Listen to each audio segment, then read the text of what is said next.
suami mabuk-mabukan, dimarah, malah dipidanakan. Jadi perlu ibu-ibu se-Indonesia biar tahu, tidak boleh marah suami kalau suaminya pulang mabuk-mabukan. Harus duduk manis, nyambut dengan baik. Bapak Jaksa Agung yang terhormat, saya senang dengan tindakan Bapak yang telah memberikan perhatian atas kasus seorang ibu yang diadili di Pengadilan Negeri Karawang karena marah-marah atas suaminya yang mabuk.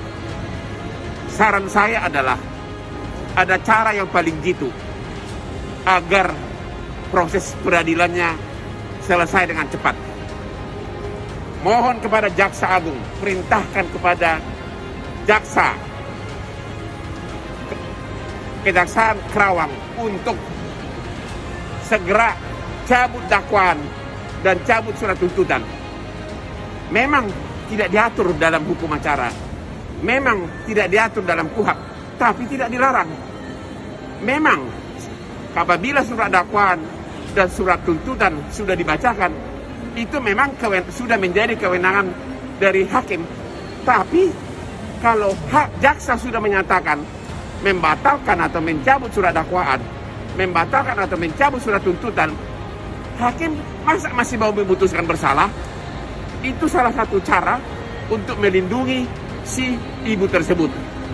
Karena kalau persidangan bertele-tele, masih ada kemungkinan hakim memutus si ibu tersebut dinyatakan bersalah.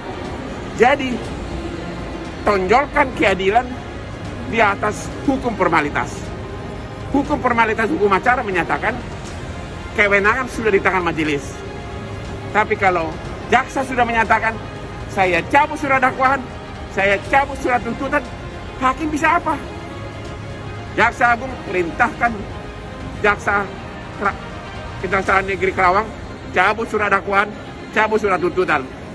Tidak ada larangan melakukan itu. Salam Hotman Paris atas nama keadilan.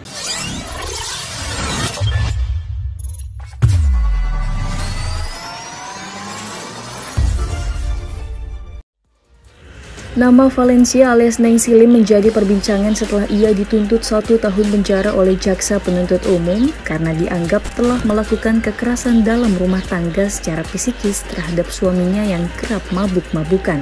Mendengar kasus tersebut, anggota DPR RI fraksi Partai Demokrat Vera Febianti geram dan menegaskan kasus ini memalukan juga merupakan suatu kemunduran hukum di Indonesia. Untuk itu, Vera meminta majelis hakim agar mengampuni Valencia supaya mencegah kasus serupa terjadi. Ia mengatakan, kalau dibiarkan kasus ini bergulir, ini sama saja dengan penindasan terhadap kaum perempuan. Pada periode Januari hingga Juli 2021, Komnas Perempuan mencatat telah terjadi 2.500 kasus kekerasan terhadap perempuan. Angka itu melampaui catatan 2020 yang tercatat 2.400 kasus. Vera Febianti berencana akan membahas permasalahan kasus Valencia ini dalam rapat khusus DPR RI dalam keadilan bagi perempuan nanti.